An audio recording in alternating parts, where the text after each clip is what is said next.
Eagles Entertainment. Eagle Eye in the Sky is fueled by Gatorade, the official sports drink of the Philadelphia Eagles. Anything that move, I don't care who it is. Let's go. Give me everything you got. Play fast, play hard. Let's meet these boys tonight in their house. It's party time. It's party time. There we go. Touchdown! You are listening to the Eagle Eye in the Sky podcast. Now here's your host, Fran Duffy. That's right of the week, and we've got another tough one to break down as the Eagle Eye in the Sky podcast, fueled by Gatorade, continues. I'm Fran Duffy, and as always, I think we've got a great show for you here on episode number 290. At the top of this week's show, we've got Chalk Talk, where I chat with Greg Cosell about the Eagles and Seahawks on Monday Night Football. What did we take away from the All-22? What is the big picture state of this team? We'll discuss that and look ahead to next week's matchup against the Green Bay Packers right at the top of the show in Chalk Talk. Before we get things going with that segment, though, just two quick reminders. Number one, if you have not yet lately, please jump on Apple Podcasts, leave us a rating, leave us a comment. It is the best way to throw us your support as we get into the final quarter of the NFL season. If you've got a question, I will absolutely always answer it right here on the show. Also, for those of you who are into the NFL draft, please go check out the Journey to the Draft podcast as well. We're over there talking NFL draft, top prospects, team building philosophy twice a week. Myself, Dane Brugler, Ben Fennell, Ross Tucker.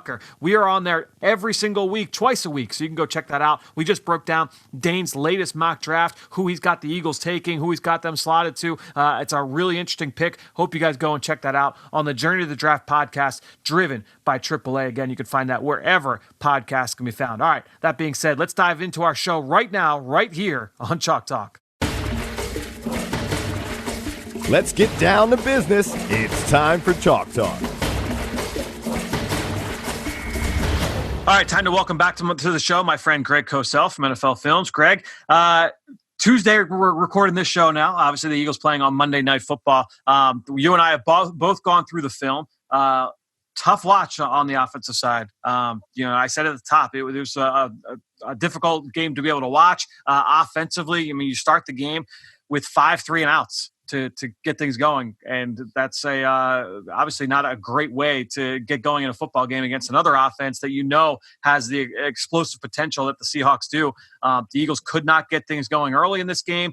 They were able to start getting some things going, converting on third down. I believe at one point they had converted 7 of 8 in the middle of the game, but ultimately could not finish drives, could not put it into the end zone. They got the Hail Mary at the end of the game to make it a one-score game, but ultimately the offense just could not get into any kind of rhythm or feel ultimately in this game. No, and that's these slow starts obviously are a big problem. It's very tough just for your overall team when you start slowly. And fortunately, and we'll get to this momentarily, that their defense I thought played pretty well in this game for the most part, and they were able to keep it a relatively close game for at least a quarter and a half. But it's really, really difficult. And unfortunately, that's been the trend, that they haven't been able to really put points on the board early, and they fall behind. Yeah, it's just like everything else. When the Eagles were 2 for 21 on third down in those 2 weeks, it's like, oh, well, what's the issue? Like, there's nothing where you can kind of wave a magic wand and say, yeah, like this is the problem on these opening scripts. This is the problem. There's never one thing, Fran. Never the one thing. I both know from watching tape for many years. Probably me a little longer than you, just because my birthday number is a little bigger than yours. A little bit different. Just a little bit, but I mean, there's never one thing when it comes to problems on either side of a ball. Yeah, and the Eagles could not pass protect. There were missed throws. There was drops. There were the run game could not get going. I mean, they ran 4 times for 15 yards, and on first down in this game. You got the penalties. You had sacks on third down. I mean, on first down rather. It was bad. It was. And honestly, I'm at this point. And I said this on Monday night on the postgame show. We've been saying the same things about the offense now for the last handful of weeks. Like, I'm almost at a loss for words of how to describe it. So I guess the only way I'll ask, and I almost say, like, after this, we can kind of put the offense to bed over, we'll touch on it a little bit as we get into the Packers game. But, like, what does the film show? And when you're sitting, you're watching the film Tuesday morning, what did the film show you from the Eagles' loss, just from the offensive side of the ball before we get over the defense? And all you can do is speak about it from a film standpoint. Now, obviously, watching them every week, there are times you sort of interpret and extrapolate from watching the film, but I think you can only respond to what the film shows. So here's what the film shows in some areas, and then my general interpretation of what the film shows in other areas. Number one, the Seahawks played far more cover one in this game than in this game this season. The reason for that is, and the tape showed it in this particular game, but obviously the Seahawks had game plan for this game, is that the Eagles wide receivers continued to struggle to separate and win versus man coverage. So what that often means for a quarterback is it does not give Wentz defined throws. So, and what the film also shows, Fran, is that the Eagles continue to run individual isolation routes. And by that, I mean they don't run a lot of route combinations that create opportunities for receivers to win versus man coverage, whether it's mesh, whether it's picks, whether it's stacks, whether it's bunch, the kinds of things that help receivers win versus man. You don't see those things on film. So let me ask you this question, Greg, because we've talked about that for the last couple of weeks. Obviously, there are pros and cons to everything. If there was one perfect thing, everybody would do that. What are the pros to operating an offense where it's a lot of independent routes? What are the positives to take away from that if you are an offensive staff? Well, what you can get from that is if you pretty much can read pre-snap that it's man coverage, which is very often the case when it's defined man coverage, as Seattle played and as many previous teams have played against the Eagles, is the quarterback can pick out someone to throw to. We can say, hey, here's my guy, here's the matchup I like best. And then you pick that guy out. Now, if that guy doesn't win, you often can get stuck because obviously there's a timing and a rhythm to a pass game. So, for instance, if you pick out any particular receiver, and I'm not knocking anybody, of course. Yep. Let's say you decide, hey, I like Alshon against this guy. That's where I'm going to look. And for whatever reason, Alshon doesn't separate early in the route stem, and you're on him, and you wait that extra beat because you think he might, but he doesn't. Then you get stuck because there's a timing and a rhythm. So what happens then, if on the other side of the field, Jalen Reagor does do a better job of separating, that becomes dead because there's a timing and a rhythm to the pass game. So what happens is fans might see on a replay or whatever, oh, Jalen Reagor, look, he won, but it doesn't work like that. Right. There's a timing and a rhythm, and, unless you're going to leave the pocket and move around, and then everything becomes different in terms of timing and rhythm. But that's the advantage of theoretically of running individual isolation routes is the quarterback can pick out, hey, that's my guy. I'm going to him. I feel good about it. Yeah, and certainly, in theory, again, it gives you a lot of optionality as a quarterback. And you talked about if you recognize that it's man coverage, it's not even just from the matchup standpoint, but from a man and zone standpoint. You might say, all right, I've got 5 different routes. I know that this route will be good against man. I know this route might be good against zone. This route might be good against a 2 high zone. This route against a 1 high zone. Right. You have different options throughout the course of the concept that you wouldn't necessarily have. Exactly. You and I both know there's a lot of different philosophies. Yep. None of them are right or wrong. Right. There's 10 different ways to do different things in the NFL. There's many ways to run a pass game. There's been a lot of successful pass games in the NFL that have totally different concepts. Yep. There's many ways to do things. So it's not a matter of what's right or wrong. It's just, as we know right now, what the Eagles are trying to get done for many reasons is not working out. And one of the big reasons why it continued to show up in this game, protection has continued to be an issue. And the Eagles, I think the number is 22 different offensive line combinations, which is like absurd to even say out loud. Like I've read the stat numerous times today. This is the first time I've said it out loud, and it's still silly to even say. But the pass protection did not hold up well enough in this game. Part of that is on Carson Wentz's, on his doing as well. But the protection, once again, has been an issue, and that's going to be a big part of this coming week as well. Look, here's what happens with quarterbacks, and this is my sense. Now I'm going to extrapolate just a little bit. Okay. obviously I've been watching tape for a lot of years, so I get a sense. Is every one of my senses right? No, but I just get a sense. So my sense watching Carson Wentz at this point is that he's anticipating pressure at times, and that is negatively impacting his patience and his vision in the pocket. Now, I don't know that 100% for a fact, Fran, because only Carson Wentz could tell me that, but that's my sense watching tape. And when a quarterback starts to anticipate pressure, then it becomes a problem. I mean, I can tell you right now that Tom Brady's anticipating pressure in Tampa because he's been under a lot of duress this year. So even great quarterbacks, if that starts happening, it negatively impacts their ability to function effectively. Let me ask you one question too, and I thought about this. We were talking about the looking ahead to the Green Bay Packers game, and Aaron Rodgers and how well he's playing this year.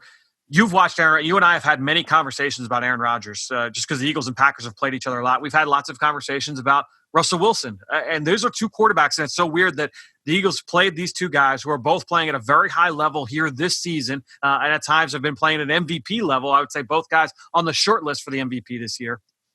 Both guys have been very up and down, I would say, just watching down to down, play to play over the last 5-6 years. There have been stretches where both guys have been really questionable, and the production hasn't always been there, and there have been bad turnovers and bad decisions and bad sacks.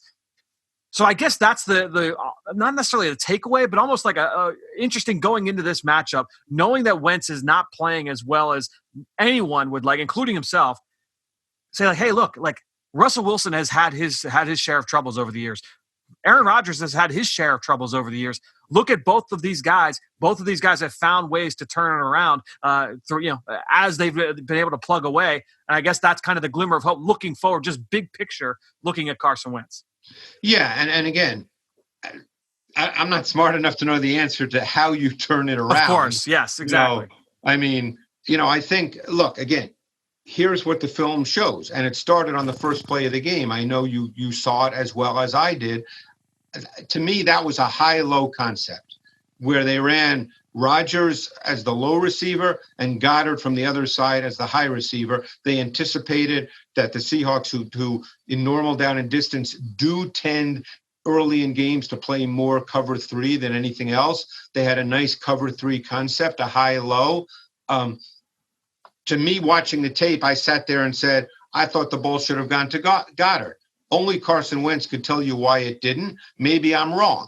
But, I think that's a little bit part of it. I think when quarterbacks struggle, and you mentioned Rodgers, because I think this was an issue at times with Aaron Rodgers, and I know our buddy Ben, who studies the Packers probably in greater detail than either you and I, he would probably agree with us 100%, based on film study, that there were times, not this year anywhere near as much, but over the last 2-3 years, where you'd watch Aaron Rodgers and you'd say, why didn't he throw it? That was the design of the play. It's right there. Why didn't he throw it?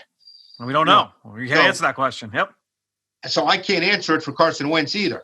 Yep. But, I think I've been watching tape long enough where I get a sense of what the route concepts are versus particular coverages. And you get a sense that, hey, this is, I think, where the ball should go. Yeah. And I think, at times now, when I watch tape of Carson Wentz, I feel like he's not quite seeing it with the clarity that, he's seen it in previous years. We've seen him do this. Yep. Really, when you talk about quarterback play, we talked, was it last week or the week before, about, the confidence that goes into that, the guys that get into a rhythm and you start getting into a flow of the game. When you're talking about the different offensive line combinations, obviously all the different ideas with the new coaching staff and all the different voices, and then you talk about like the wide receiver drops. There have just been so many issues that have kind of culminated into now. It's an issue that they've got to get corrected. They've got to get Carson Wentz back into a rhythm. But you and I have talked about that almost ad nauseum over the last few weeks. Let's go over to the defensive side. Which I thought was a good performance. I thought we saw some really good things from the defense. Was there an aspect of the game or a specific position group or player that kind of caught your eye? Or what was your big takeaway watching the defense in this matchup? I got to tell you, if you're talking about individuals, again, I thought Alex Singleton really stood out in this game. I thought he played really well. It's clear the Eagles believe he's their best linebacker. I think he's played every snap now for a couple of weeks. I think so, yep. I think it was evident after a game or two that he was their best linebacker in terms of movement, traits, and I think it's played out that way. I thought McLeod had some really good plays again, playing downhill. He had a from really good game. His post safety position. I thought Jalen Mills bounced back after he did not play well. Yeah. I said I made the note that Mills had some good snaps in the run game, playing with aggression and competitiveness, especially heading in when it was man coverage and the tight end blocked. I thought he did a really nice job. I thought Fletcher Cox had some really good snaps in this game. Yep. Overall, I thought they played the run game really, really well. Yeah.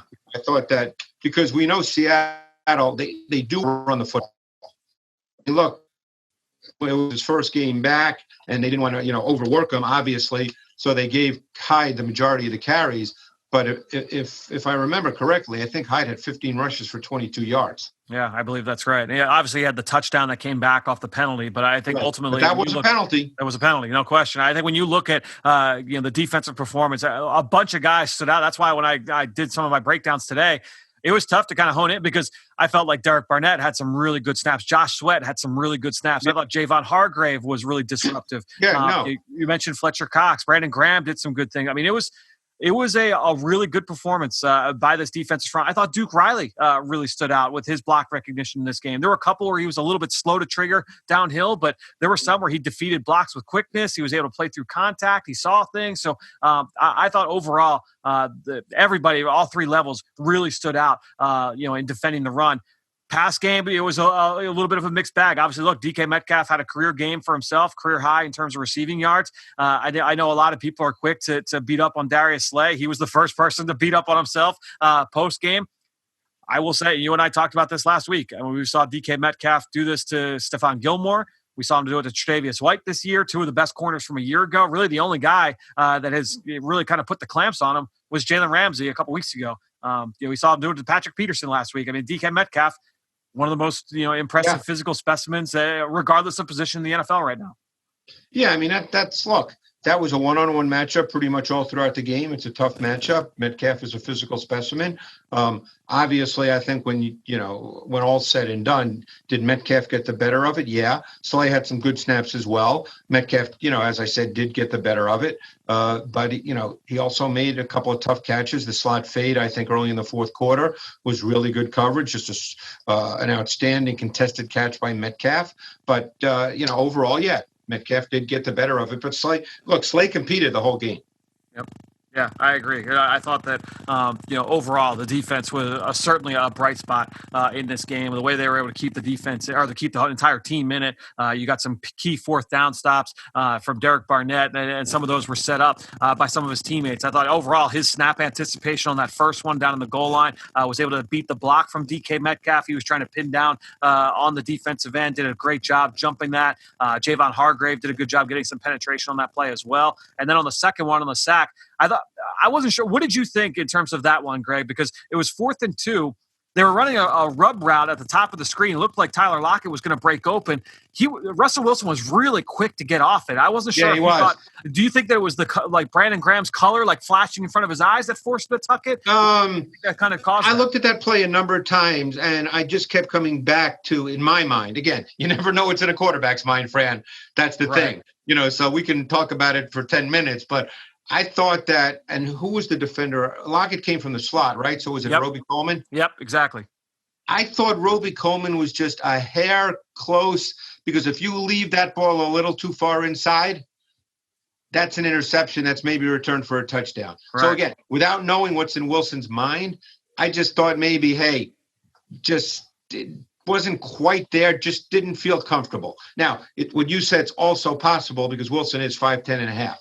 So maybe he just didn't feel like he had a clear line of sight either.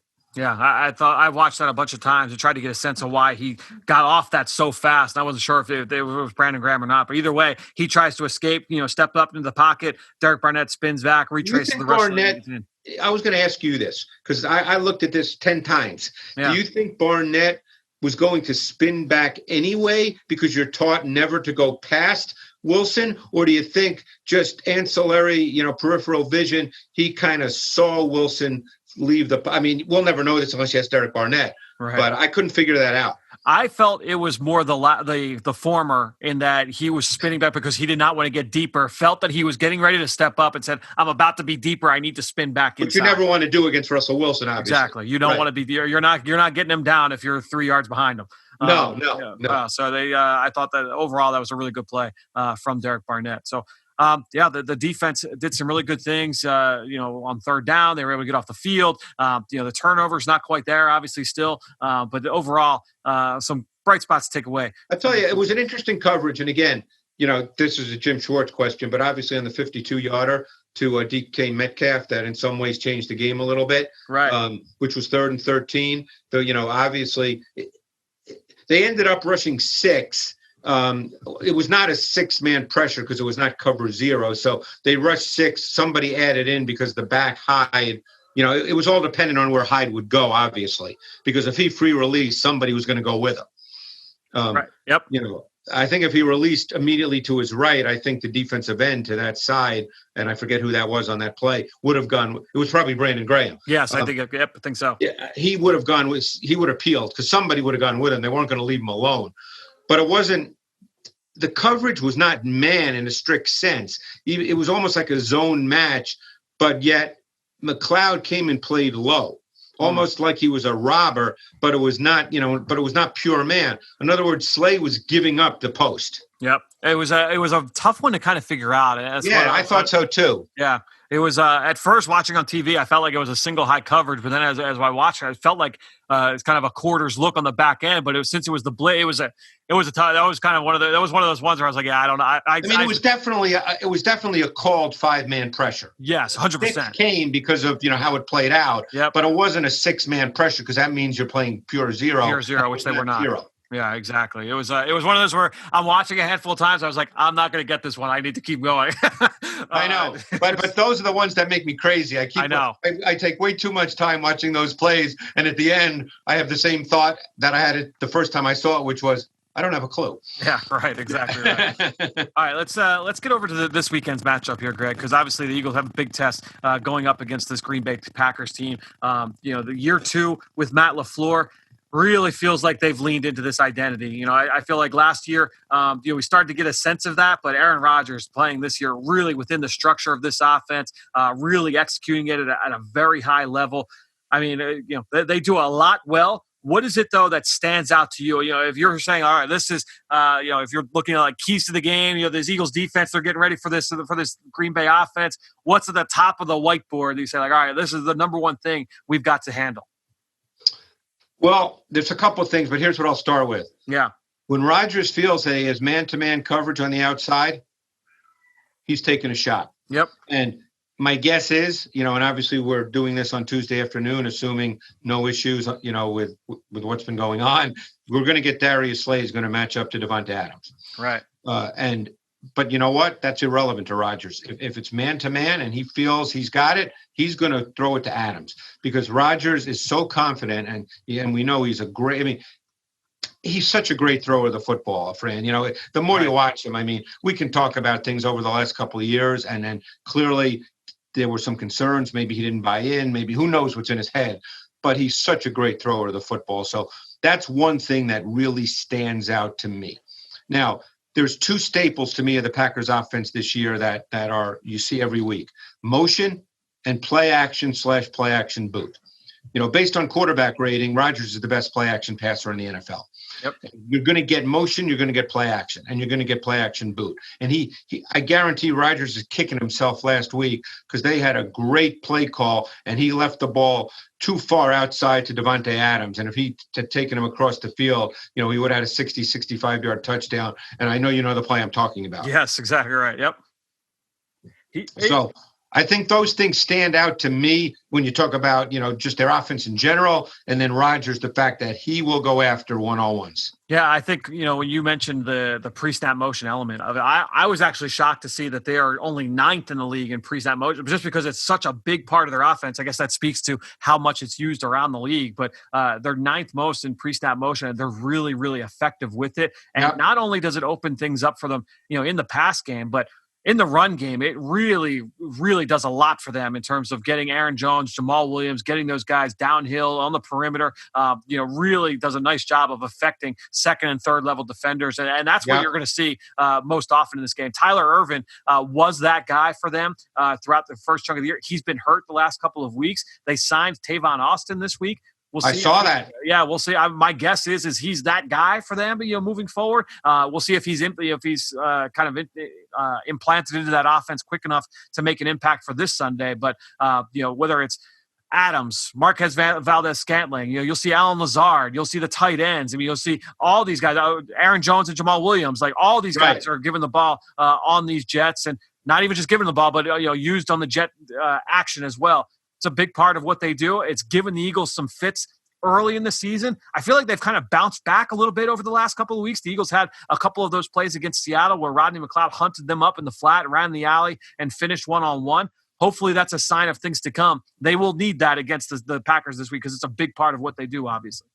Well, the note I made is I probably make this note every week in my notes, but I said, and it's funny to say this because Aaron Rodgers is so special as an individual, but the Packers are a highly schemed offense now that features multiple personnel packages, formations, motions, shifts, play action boot. I mean, obviously they have great talent at the quarterback position and a great wide receiver in Adams, who I know they just played Metcalf and he's freakish just in terms of size and speed, but I personally, and people can debate this, and it's a fun debate, but I personally think Davante Adams is the most complete and best receiver in the NFL right now. I don't disagree with that argument, especially when you talk about who's the most complete.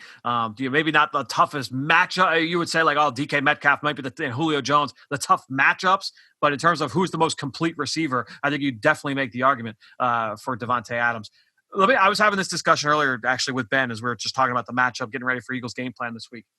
When you look at this offense, and obviously Matt LaFleur comes from Kyle Shanahan, and there's a bunch of teams in the NFL running this system, and this is the variation of this system. You look at Minnesota with Kirk Cousins, you look at Cleveland with Baker Mayfield, the LA Rams with Jared Goff, certainly San Francisco obviously with Jimmy Garoppolo. You look back to when Shanahan was in Houston with Matt Schaub.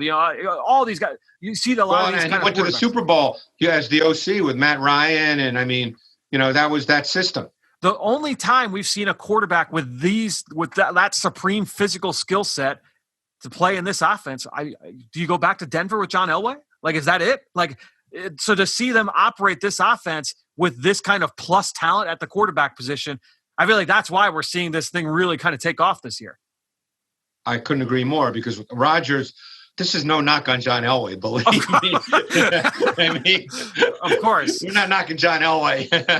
But, Rodgers is just more of a naturally precise ball placement thrower, than John was. John had just ridiculous traits in so many other areas. He's a more physical guy than Aaron Rodgers. Clearly, you were breaking down film for 15 years. By that point, by the time Elway had kind of hit his stride, right? So there's no knock on John Elway. They're different guys. Both great, but Rodgers is a true precision passer. He's made throws throughout his career that you just And when I say throws, Elway, and again, we're not having a debate here about who's better. That's not the point. Yeah. Elway was a power thrower who just could drive the football. While Rodgers has an incredibly strong arm, he's a little different kind of thrower than Elway was. And that's what makes, for me anyway, I love evaluating quarterbacks. And, I'll be right probably more than I'm wrong. I will be wrong, as I'm often pointed out on Twitter when I am wrong. And I will be wrong, and I'm sure I'll be wrong again. But Rodgers he's different. But when he's at his best, he is so precise with his ball placement, it's just silly. The Eagles have played a bunch of these teams already this year. They play this kind of system. So I don't think we need to harp so much on the system itself. It's going to be a lot of the things that we have talked about. But I think ultimately the big thing that separates these guys, this unit, this operation from Cleveland and the Rams, the running back involvement in the pass game at all three levels of the field kind of sets them apart. When you look at Aaron Jones and Jamal Williams, how they use these guys. Obviously, Tyler Ervin is a running back, but ultimately used as that kind of gadgety jet player, and he's out of the lineup anyway at the moment. But using these guys vertically down the field, down the seam, that's kind of an X factor for them as well. Yeah, I mean, they do.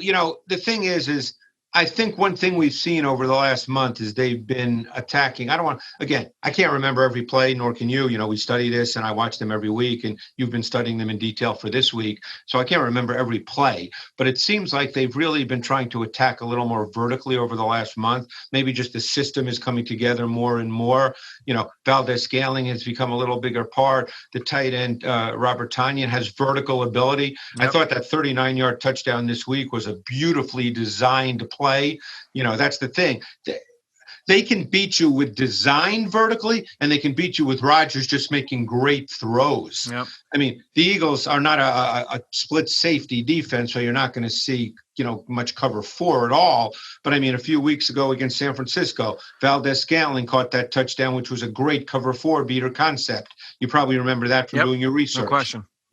So they've been doing a really good job tactically and schematically attacking as well. But like I said, if Rodgers gets man-to-man, he's going to attack it. And whether they attack it vertically or whether they attack it with crossers where you run away from coverage, but they just do a really good job.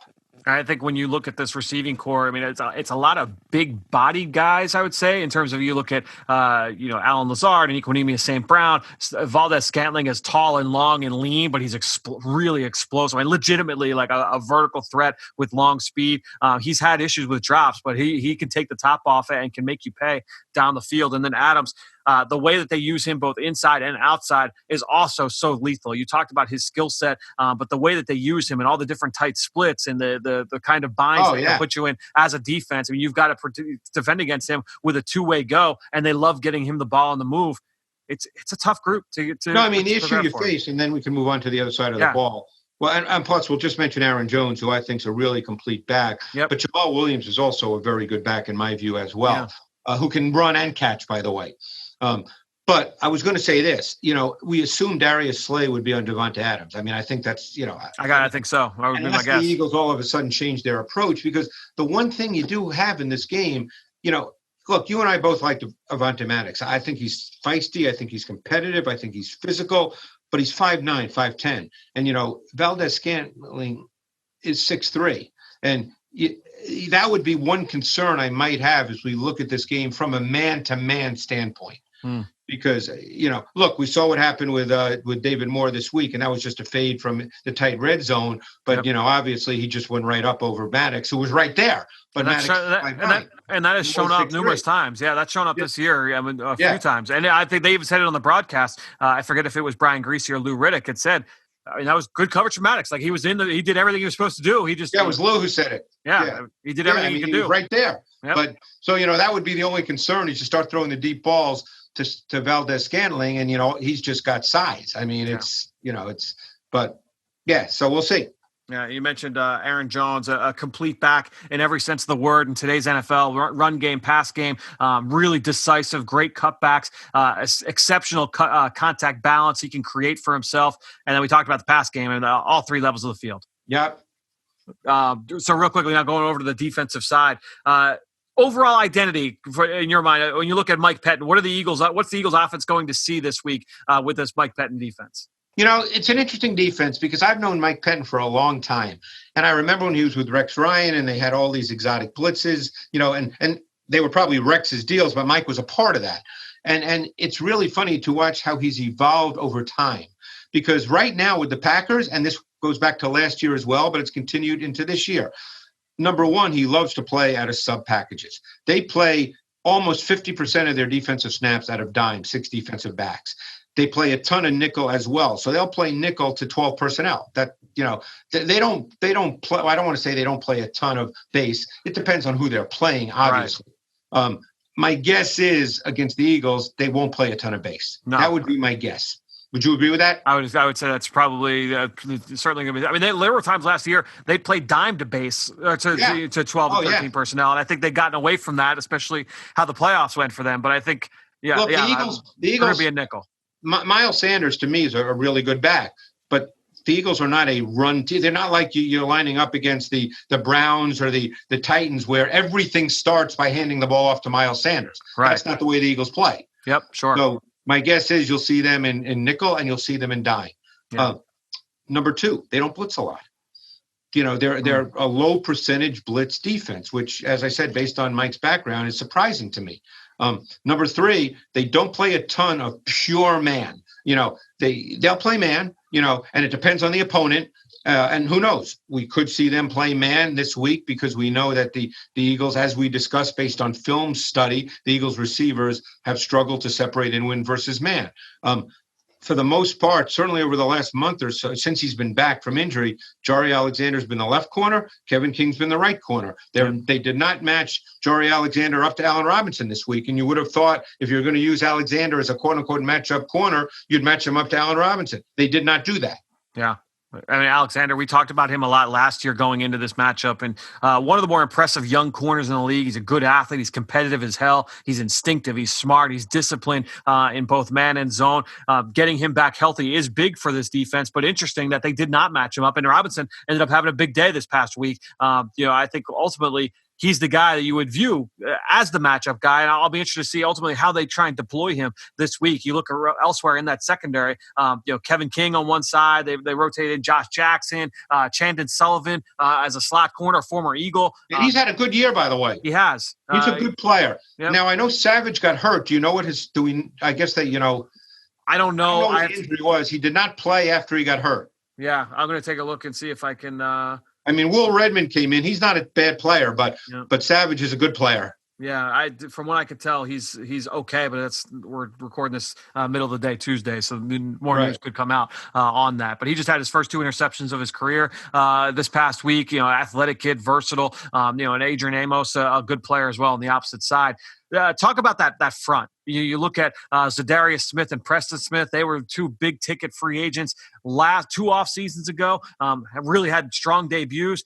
The production hasn't quite been there from them, and especially from the Preston Smith angle of it. I know he's kind of come under fire out there in Green Bay a little bit, but you look at Kenny Clark, rock solid defensive tackle, and then those 2 guys, the Smith brothers. It's they've got some formidable players up front. Yeah, you can't go on the assumption that they're not any good just because they haven't been as dynamic as they were a year ago. Of course. Coaches don't think like that. Right. They never do. They look at their traits and what they could possibly do, particularly against, an Eagles O-line, which, by the way, I thought, just as a quick aside, they had some issues throughout the game this, Monday night, but I thought that they settled in at, a little bit. So we'll see how it is. But obviously, I assume a lot is still going to be a left tackle and Peters will still be a right guard. So getting back to what they like to do in their dime, okay? In their dime, they very often like to play both Smiths and Gary. And what they do predominantly, Zadarius Smith is the one who goes inside. Now, you'll see Gary inside once in a while, very once in a while, Preston Smith. But for the most part, when they have the 3 defensive ends in the game, Zadarius Smith is the one who goes inside. And he's a tough match for offensive guards. And, that's something to definitely look for in this game. Yeah, I think that'll certainly be a matchup to keep an eye on. But, Greg, we'll be back here next week here on the Eagle Eye in the Sky podcast, fueled by Gatorade, to break this game down. Thanks so much for joining us once again, and we'll talk to you next week. Thanks, Fran. Experience the fastest internet and more in a snap. With Xfinity XFi, you get the speed, the coverage, the control, and security you need for the ultimate in-home Wi-Fi experience. Xfinity, proud partner of the Philadelphia Eagles. Great stuff from Greg, who you could follow on Twitter, just like I do, at Greg Cosell. And while you're at it, I'm at EaglesXOs. That's where I post all the podcasts I'm a part of and all of our X's and O's content that we produce here with Eagles Entertainment. And I greatly appreciate everybody that promotes this podcast on all forms of social media. That's one way to support the show. But the other way is to go on Apple Podcasts or Stitcher, leave us a rating and leave us a comment. I wanted to give a shout out today to a few people that left some questions and left some comments. So I wanted to give a shout out to those 3 people. We'll start things off with MBN Iboma, who left a 5-star review on our Apple Podcast page saying, Fran, been reading the column and listening to the podcast for years, and then left some nice words about the content and how it helps them learn the game. The question is, how much is Doug Peterson missing Frank Reich? And I think, look, everybody misses Frank Reich. Everybody misses all the coaches that go on to promotions to other jobs, right? Obviously a big part of the Super Bowl win, but that's life in the NFL, right? And again, that was 4 seasons ago that he left the Eagles. So, the Eagles have made changes over the last couple of years to the coaching staff, trying to figure out how do you get, back grooving the way that they were in 2017. Certainly Frank Reich had a big part in that, but a lot of the coaches that are still here were here in 2017, right? You look at the rest of this coaching staff. I mean, Jeff Stoutland and Deuce Staley, obviously Doug Peterson, Press Taylor. A lot of these guys were here in Philadelphia for that Super Bowl run. So as much as you miss Frank Reich, you miss John DeFilippo as well, coaching the quarterbacks. All these guys that were here, a bunch of them were here in 2017 and still, have to find a way to get that offense back grooving. Obviously, there's a lot of factors at play when you talk about durability and turnover on the roster and things of that nature. But good question there from MBN. Next one here from longtime listener, right? Him left a 5-star review on our Apple Podcast page as well, saying, "Look, it's been a tough season to stay hopeful, but your podcast really helps with the information you provide. Quick question, really appreciate that, Will, number one. But quick question." I remember a few years back, cornerback Trevard Lindley had a tough time getting on the field, and the defensive backs coach at the time said that he needed to work on his T-step footwork. Got me thinking, have you noticed any changes from a technical standpoint from the DBs compared to last year being shown yet from our new defensive backs coach, Marquand Manuel? So, Will, I think the honest answer from my end is that I do not study defensive back play well enough that, just kind of buzzing through the film, I'm watching a whole bunch of different things that I can sit here and say with certainty, yeah, I'm seeing a lot of different techniques here from the Eagles defensive backs. I can't sit here and honestly give you that assessment. Here's what I can say. I think we've certainly seen some coverage or some changes from a coverage standpoint. They're playing a lot more man coverage this season compared to what they've done in years past. How much of that can be attributed to the acquisition of Darius Slay? I think that certainly has an impact on that as well. I would say we're probably seeing a little bit more press coverage than we've seen in the past, but I think that goes hand in hand with playing more man. I can't sit here and say that the techniques have changed, but Marquand Manuel, a very well-respected defensive backs coach, and he's got these guys playing well. I mean, they've throughout the course of the season, maybe coming into this week against Seattle, they were one of the best in the league in terms of giving up big plays. They had not given up a lot of plays over the top down the field. Obviously they gave up a chunk of them this past week against Seattle, one of the most explosive pass games in the NFL. But overall, the secondary has looked pretty good. They just, there's been moments overall where they've been had, especially down in the red zone. They've given up a few more plays than I think that they would like, although they've turned that around in the last half of the season. So good question there from Right Him. Sorry, I couldn't give you a more extensive answer on the overall technique in the DB room.